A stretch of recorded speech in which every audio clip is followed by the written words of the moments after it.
My name is Manal Tamimi. I'm from Nabi Saleh village, and I'm a member of the popular committee in the village. I'm studying international law.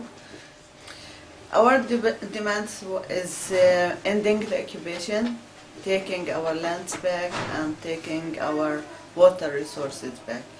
The Nabi Saleh is different from other villages that we are resisting against settlements, and other villages it depends about the nature of the village, like Bilaina and Nalin, they are resisting against the wall, Al-Ma'asara against the closed street, Kufur Kaddum against the entrance, the closed entrance for the village.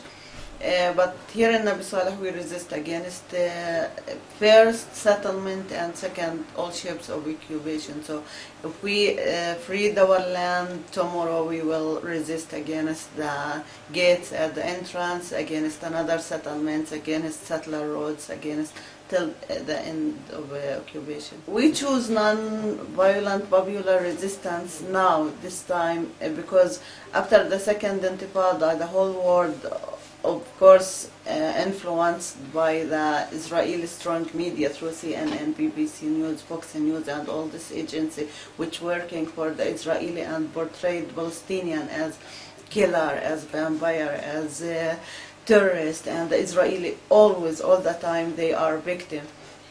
So we want to prove for the world that even you are calling us to be non-violent, you are calling us to be peaceful, you want us to stop our armed resistance and go to other ways of resistance. Okay, we are non-violent, we are I can't say peaceful because we are not peaceful, and there is a huge difference between the two concepts, peaceful and non-violent. We are non-violent, so we want to prove to the world that even if we are non-violent, the Israeli will respond the same way. And we have two martyrs in the village since 4 years, killed while they are protesting non-violently, while they are trying to march their lands, to work in the lands.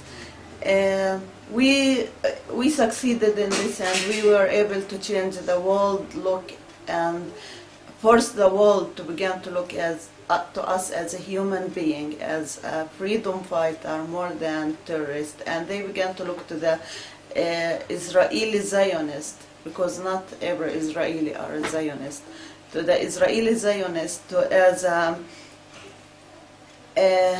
sometimes as a killer, and sometimes as or at least they began to stop looking at them as a victim. Resisting is against BA policy. Any way of resistance is against BA policy. So what we are, despite BA are in a way or another, they said that they are supporting popular non-violent resistance in Palestine. But now they don't want us to resist, or they are calling us to stop, not stop, or maybe decreasing the level of resistance because of the negotiation. We know that negotiation gonna fail down. We are sure since the beginning, but we keep resisting, and the VA should take their responsibility. VA should clearly and began to support popular resistance in Palestine. I believe only in one-state solution. There is no second thought about a two-state solution, because two-state solution means that we have to live in cantons and isolated islands. Each city gonna be an island isolated by settler roads, which we are not allowed to go in, by settlements, by checkpoints. It's gonna be like border checkpoints more than flying checkpoints.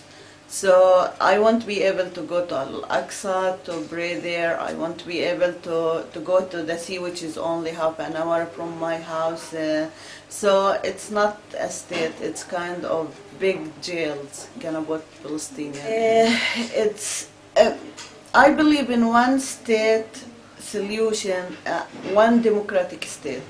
So everybody can live equally. Some of the Israeli activists began to be a part of our resistance, and this Israeli helped us to change our look to the Israeli, because we always looked at them as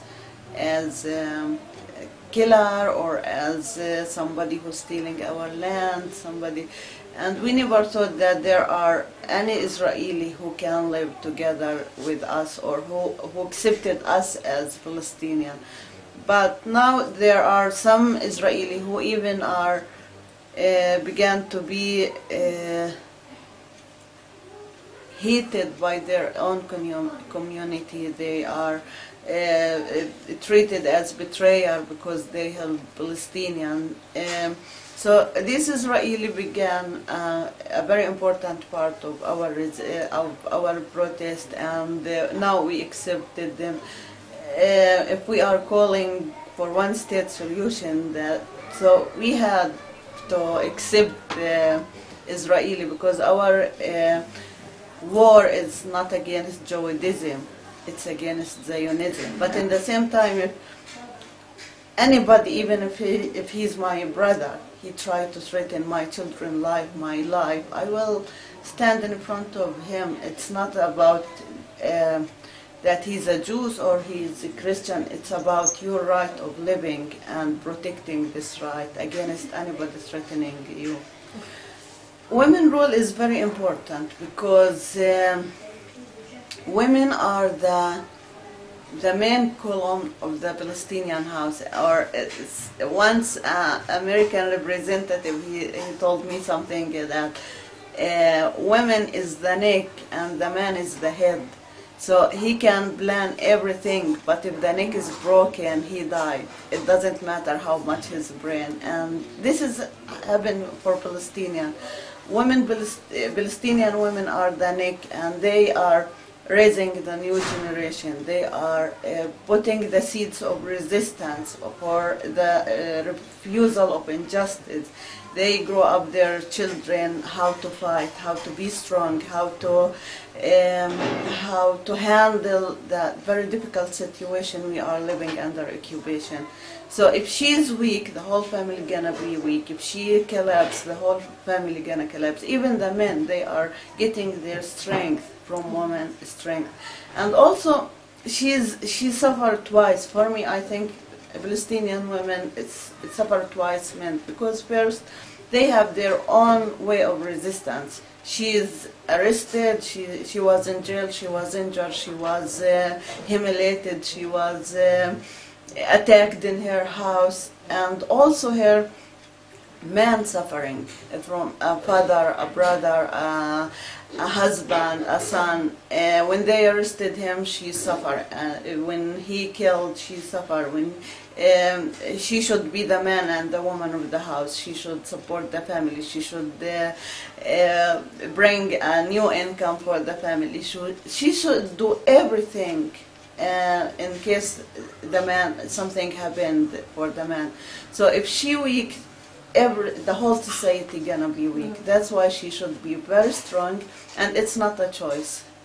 It's a must. It's that she should be strong. So I think Palestinian women are one of the strongest women in the world. For me, I participate the resistance for many reasons. First, because I refuse injustice. I believe in my right, and you can't ask for your rights while you are sitting at home. Nobody gonna give you a right. You have to fight for your right. You have to ask for it. You have to speak loudly or scream that to force others to look at you and, okay, she's asking for her rights. Second, that My father was killed while I was 29 days. After 2 months, my uncle was killed, and after that, my aunt was killed. My 6 or 7 cousins of my first cousins were killed. So I believe that they are killed for something. They were killed because they want to give us a better life. They give their lives for us because they were dreaming about ending the occupation, fighting for ending the occupation, and believing strongly that one day they gonna give us a better, much better life, gonna give us freedom. That's why they give their lives. So now you can't just stop doing or stop resisting. I never think that I will stop in one point. I will stop resisting.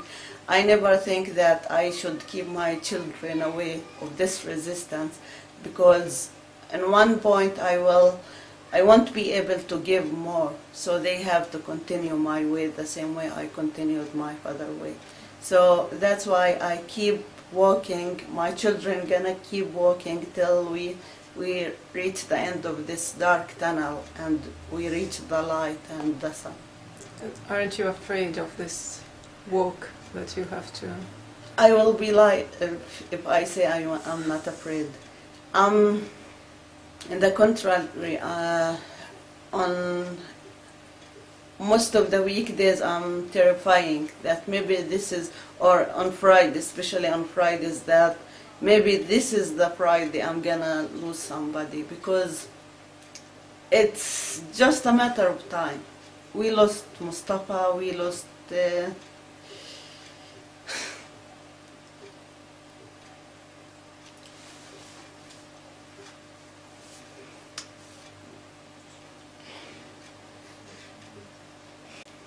we lost Rushdie, and we knew that we were gonna lose somebody.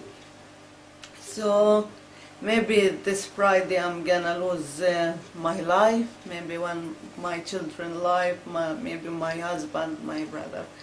But I won't let this fear control me, because if it controls me, I'm gonna be paralyzed. I won't be able to do anything. So this fear, I break the fear of wall inside me, and I make or give my dream bigger space in my heart than more than my fear. So yeah, I'm afraid, I'm terrifying, but this fear, it will never control my life.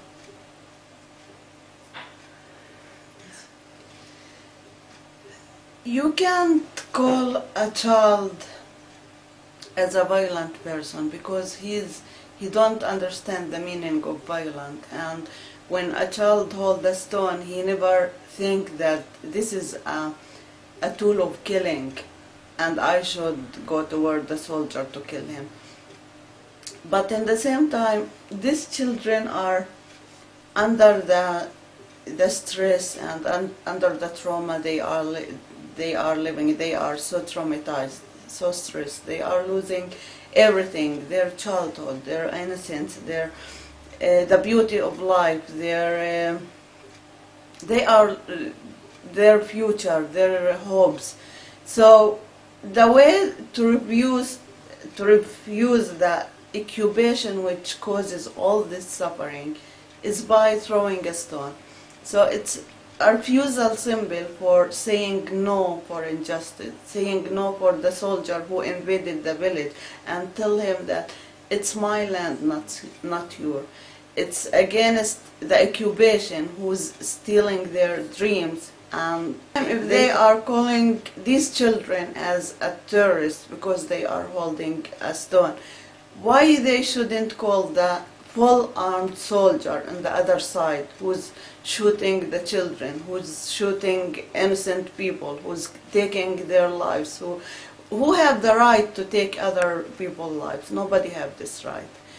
If they should call children as a killer, they should call the soldier also a killer. They should at least look to both sides the same look, not looking at a stone in a child's hand as a tool for killing, and forget the gun or the live ammunition, the gas canister in the soldier hand, and they said, okay, he's protecting himself.